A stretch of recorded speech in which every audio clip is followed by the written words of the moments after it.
Hello friends, how are you all? I hope you all are good.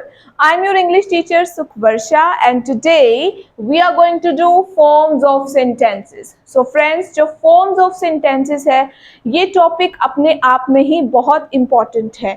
अगर आप sentence कर रहे हो, अगर आप टेंसेस कर रहे हो तो आपको पता होना चाहिए कि उसके डिफरेंट फॉर्म्स क्या हैं. कॉम्पिटिटिव एग्जाम्स के लिए ये टॉपिक बहुत मायने रखता है और जो बच्चे पढ़ रहे हैं, स्कूल गोइंग स्टूडेंट्स हैं या कॉलेज गोइंग स्टूडेंट्स हैं, उनके लिए भी ये फॉर्म्स ऑफ सेंटेंसेस ग्रामर में एक बहुत इंपॉर्टेंट टॉपिक है.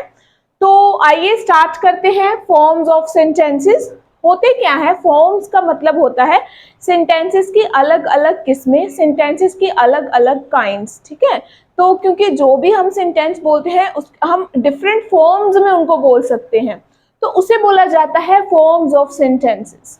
ओके, तो सबसे पहले मैंने लिखा है सेंटेंस को समझते हैं कि सेंटेंस सबसे पहले होता क्या है. ये टेंस की बात नहीं कर रही हूं मैं सेंटेंस की बात कर रही हूं. टेंस का मतलब होता है टाइम, तो ये सेंटेंस है. What is sentence? सेंटेंस का मतलब होता है a group of words which make complete sense. ठीक है, तो ग्रुप ऑफ वर्ड्स, सेंटेंस जो होता है वो एक ग्रुप ऑफ वर्ड्स होता है जो एक कंप्लीट सेंस बनाए, उसको हम बोलते हैं सेंटेंस. ठीक है, कंप्लीट सेंस का मतलब क्या है यहाँ पे कि इंग्लिश जो सेंटेंस पैटर्न है, इंग्लिश जो सेंटेंस स्ट्रक्चर है, अगर कोई सेंटेंस उसको फॉलो करके लिखा हुआ है तो वो सेंटेंस जो है वो बिल्कुल करेक्ट सेंटेंस माना जाएगा. ठीक है, जैसे मैंने यहाँ पे कुछ एग्जाम्पल्स लिखी हैं. Ram is going to school. देखिए, Ram is going to school, यहाँ पे सब्जेक्ट पहले लगा है, देन वर्ब लगी है, फिर ऑब्जेक्ट लगा है. तो मतलब SVO पैटर्न में अगर कोई चीज लिखी गई है तो इसका मतलब है वो सेंस बना रही है, तो उसको हम सेंटेंस बोलेंगे. अगर मैं ये उल्टा पुल्टा कर दूं, तो अगर मैं गोइंग आगे लगा दूं, राम पीछे कर दूं या फिर स्कूल को आगे लगा दूं, है ना, तो होगा तो ये ग्रुप ऑफ वर्ड्स ही, लेकिन इसकी कोई भी सेंस नहीं बनेगी. तो सेंटेंस ग्रुप ऑफ वर्ड्स है जिसकी कोई ना कोई सेंस बन रही है, कि मतलब हर जगह हर जो वर्ड है वो अपनी जगह पे लगाया है हमने सेंटेंस बनाने के लिए. ठीक है, उसको हम बोलते हैं सेंटेंस. तो ये देखिए मैंने एग्जाम्पल्स लिखी हैं कुछ, जैसे Ram is going to, it can be any sentence, कोई भी सेंटेंस हो सकता है. Ram is going to school, may God bless you, what is your name, what a fine morning. ठीक है, तो ये जो सारे सेंटेंसेस हैं इनकी एक सेंस बन रही है, क्योंकि ये बिल्कुल सही सेंटेंसेस लिखे हुए हैं. जहां पे जिस वर्ड को आना चाहिए था वो उसी प्लेस में वर्ड जो है वो लिखा हुआ है. तो ये तो हो गया सेंटेंस का मतलब और उनकी एग्जाम्पल्स. आगे जो है वो है फॉर्म्स. सेंटेंस की फॉर्म क्या है? देखिए, सेंटेंसेस जो हैं उनकी 5 फॉर्म्स हैं, मैंने लिखे हुए हैं यहाँ पे. सबसे पहले है असर्टिव, फिर है आपका interrogative, imperative, exclamatory, optative. Okay, there are 5 forms of sentences: assertive, interrogative, imperative, exclamatory and optative. तो देखिए, सबसे पहले देखते हैं असर्टिव का क्या मतलब है और इसको असर्टिव क्यों बोला जाता है. देखिए, मैंने यहाँ पे लिखा है असर्टिव जो सेंटेंसेस है ना वो होते हैं कि जो स्टेटमेंट बनाए, इट मेक्स स्टेटमेंट. जो स्टेटमेंट सेंटेंसेस होते हैं उनको हम बोलते हैं assertive. It may be positive और नेगेटिव. जैसे आप कोई भी डेली रूटीन में, है ना, कम्युनिकेट करते हो, बहुत सारे सेंटेंसेस कम्युनिकेट करते हो, तो आप बोलते हो कोई भी सेंटेंस, अगर आप बोल रहे हो किसी भी लैंग्वेज में, डिक्लेयर कर रहे हो I am going to school, मैं स्कूल जा रहा हूँ, मैं वीडियो देख रहा हूँ, मैं पढ़ रहा हूँ, ठीक है, मैं जॉब करता हूँ. These are all statements you are making. ये सारी की सारी क्या है? ये सारी की सारी स्टेटमेंट्स हैं जो आप बना रहे हो. मतलब हम पॉजिटिव सेंटेंसेस भी बोलते हैं और नेगेटिव सेंटेंसेस भी बोलते हैं. मैं खाना खाता हूं, मैं खाना नहीं खाता हूं, है ना। तो खाना खाता हूं इज अ पॉजिटिव सेंटेंस, खाना नहीं खाता हूं इज अ नेगेटिव सेंटेंस। लेकिन दोनों सेंटेंसेस एक स्टेटमेंट है, you are making a statement. अगर आप स्टेटमेंट बना रहे हो, मतलब सिंपल सेंटेंस कोई बोल रहे हो, तो हम उसको बोलेंगे असर्टिव। ठीक है, क्या बोलेंगे? असर्टिव। ठीक है, तो ये जो है ये पॉजिटिव भी होते हैं और नेगेटिव भी होते हैं। असर्टिव को एक और नाम से भी बोला जाता है, वो है declarative, because you are declaring something, you are making a statement, you are declaring it. Okay, तो this is also called declarative. Here I am writing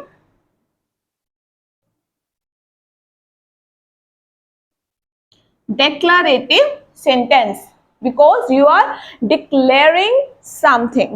Okay, so this is also called declarative sentence. So here I have written some sentences to make you understand कि इसको assertive sentence क्या है, declaration क्या है, statements क्या है.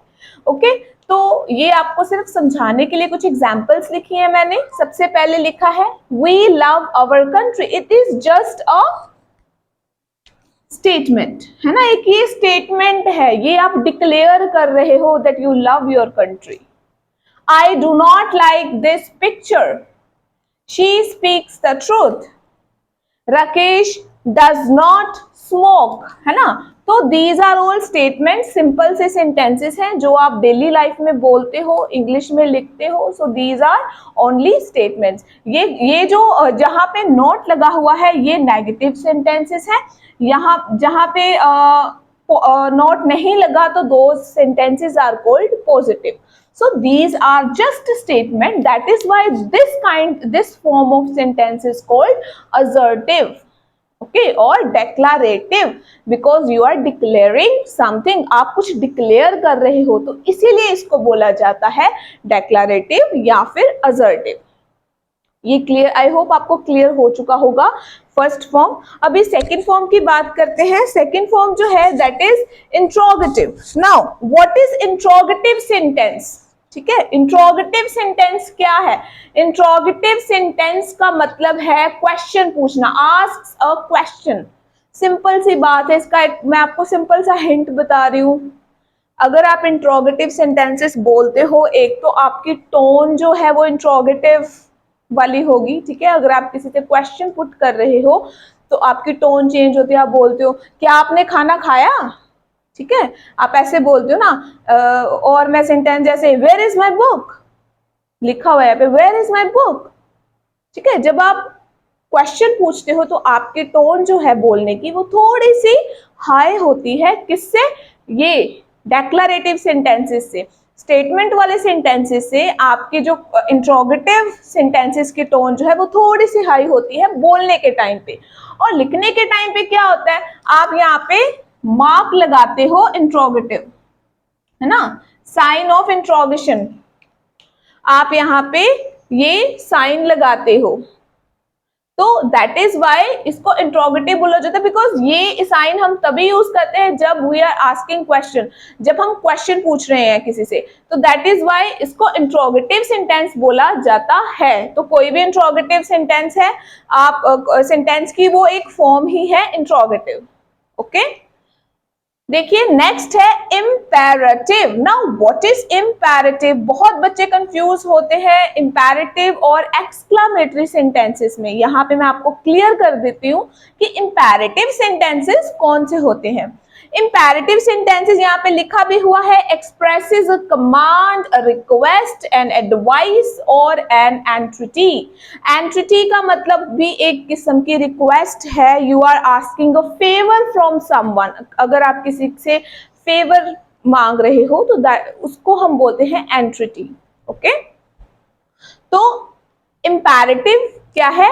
ये command express करते हैं, रिक्वेस्ट एक्सप्रेस करते हैं, एडवाइस और एंट्रिटी। ठीक है, ये जो चार चीजें अगर हम बोलते हैं, है ना, जैसे shut the door, it's an order, ये एक ऑर्डर है, ये आपने किसी को ऑर्डर दिया, आपने किसी को कमांड दी shut the door. Wait for me, आप किसी से फेवर मांग रहे हो कि आप प्लीज मेरे लिए वेट करोगे, वेट फॉर मी। ठीक है, तो this is entity.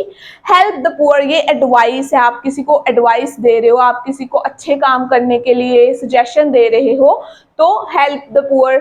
Sit down, sit down भी एक क्या है, कमांड है ना, आपने किसी को ऑर्डर दिया, कमांड का मतलब है order, you are ordering someone to sit down, ठीक है, आपने किसी को ऑर्डर दिया, कमांड दी, sit down. Get out, so this is also a command. So these kind of sentences are called imperative. याद रखना imperative sentences कौन से हैं? Imperative sentences हैं जब आप एक command, request, advice और entreaty, okay, command, request, please वाले sentences जो होते हैं, please help me, that is also imperative sentences, okay. Advice, किसी को आप एडवाइस दी, आपने सजेशन दिया, तो वो भी इंपैरेटिव होएगा। एंट्रीटी का मतलब मैंने आपको बता दिया, अगर आप किसी से रिक्वेस्ट कर रहे हो, अगर आप किसी से फेवर मांग रहे हो, ठीक है, तो ये जो फॉर्म है ये इंपैरेटिव सेंटेंसेस हैं, ठीक है। आई होप आपको ये क्लियर हो रहा होगा। देखिए आप कंफ्यूज्ड यहाँ पे मत होइएगा, यहाँ पे गेट आउट के साथ मैंने साइन ऑफ एक्सक्लामेशन लगाया है।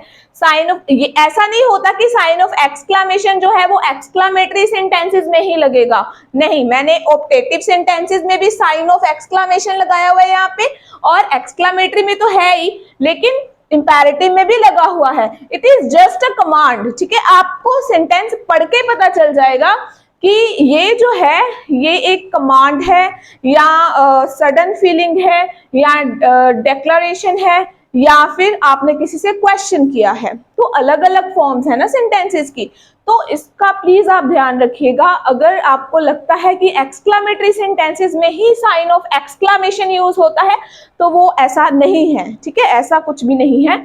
आपको इस चीज की समझ होनी चाहिए कि कौन सा सेंटेंस जो है वो इंपैरेटिव है और कौन सा सेंटेंस जो है वो एक्सक्लामेटरी सेंटेंस है, ओके। तो चलिए move on to exclamatory sentence.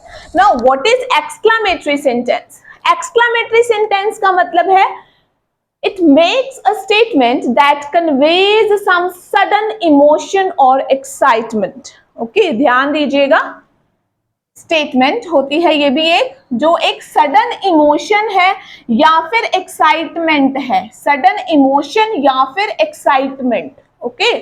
आपकी सडन फीलिंग, आपने किसी फ्लावर को देखा और आपने बोला wow what a beautiful flower, है ना, आप घर से बाहर निकलते हो, मौसम इतना अच्छा होता है, वेदर मान लीजिए इतना अच्छा वेदर है, तो आप क्या बोलोगे, what a beautiful weather, what a pleasant weather, okay.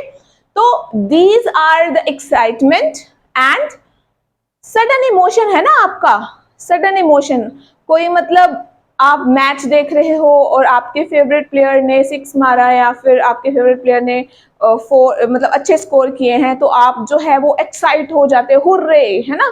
तो these kind of sentences are called exclamatory sentences, okay. देखिए what a fine hit, sign of exclamation आएगा साथ में, thank you John, sign of exclamation. These are sudden feelings for someone or for something, okay, and sudden emotion and excitement. If someone has dead, if some, अगर किसी की death होती तो आप बोलते हो अलास, बड़े अफसोस की बात है ना, तो उस सेंटेंस को भी बोलेंगे exclamatory sentence. How beautiful the rose is, sign of exclamation. Hooray, we won the match, sign of exclamation. समझ में आ रहा है बात, समझ में आ रही है आपको बात? एक्सक्लामेटरी सेंटेंस जो है वो सडन इमोशन है और एक्साइटमेंट है, ओके, उसको हम बोलते हैं एक्सक्लामेटरी सेंटेंसेस, राइट। ये सडन फीलिंग है और एक्साइटमेंट है, आप प्लीज इसको कंफ्यूज मत करना ऑप्टेटिव और इंपैरेटिव सेंटेंसेस के साथ, आपको पता चल जाएगा, अगर आप एक बार इस वीडियो को देख लोगे समझ में आ जाएगा कि डिफरेंट फॉर्म्स क्या है। अगर आप इनकी प्रैक्टिस करोगे you will definitely be doing मतलब राइट थिंग, ओके, आप अच्छे से इसको जो है वो कर पाओगे। नेक्स्ट जो है optative. Now what is optative sentences? Optative sentences जो है expresses a prayer, keen wish, curse etcetera starts generally with may और विश। मे और विश के साथ स्टार्ट होते हैं जनरली ये सेंटेंसेस, इनको बोलते हैं ऑप्टेटिव। ओके, मतलब कि अगर आप किसी विश कर रहे हो, प्रे कर रहे हो किसी के लिए, किसी को कर्ज दे रहे हो, है ना, तो उसके लिए उस फॉर्म ऑफ सेंटेंस को हम बोलेंगे ऑप्टेटिव। ठीक है, मे और विश के साथ ये स्टार्ट होते हैं। जैसे आप किसी को बर्थडे विश करते हो, wish you a very happy birthday, है ना। तो ये जो सेंटेंस मैंने बोला बर्थडे वाला, वो भी ऑप्टेटिव फॉर्म है सेंटेंस की। जैसे यहाँ पे लिखे हुए हैं, may you live long, wish you a happy journey, may God bless you all, wish you a very successful married life. So these are optative sentences जो कि मे और विश के साथ स्टार्ट होते हैं जनरली। ओके, तो ये जो थी ये डिफरेंट फॉर्म्स ऑफ सेंटेंसेस थी, जो कि बहुत एक इम्पॉर्टेंट टॉपिक है for the competitive exams and for the students who study in the schools और कॉलेजेस। ठीक है, तो ये डिफरेंट काइंड्स आई होप आपको समझ में आई होंगी। आप इनकी प्लीज प्रैक्टिस करें, और इनकी प्रैक्टिस जो है हो सके तो मैं भी आपको करवाऊंगी। ठीक है, तो अब तक के लिए बस इतना ही। मैं जो नेक्स्ट वीडियो में एक और टॉपिक के साथ आपसे मिलती हूँ, तब तक के लिए स्टे ट्यून्ड, और चैनल को सब्सक्राइब करना मत भूलें। अगर नहीं किया है तो kindly subscribe my channel, bell icon को दबाएं, and like the video and share it if you find it beneficial. Okay, अगर आपको लगता है दिस इज समथिंग बेनिफिशियल, तो kindly share my video and like it. Thank you for watching it. Thank you.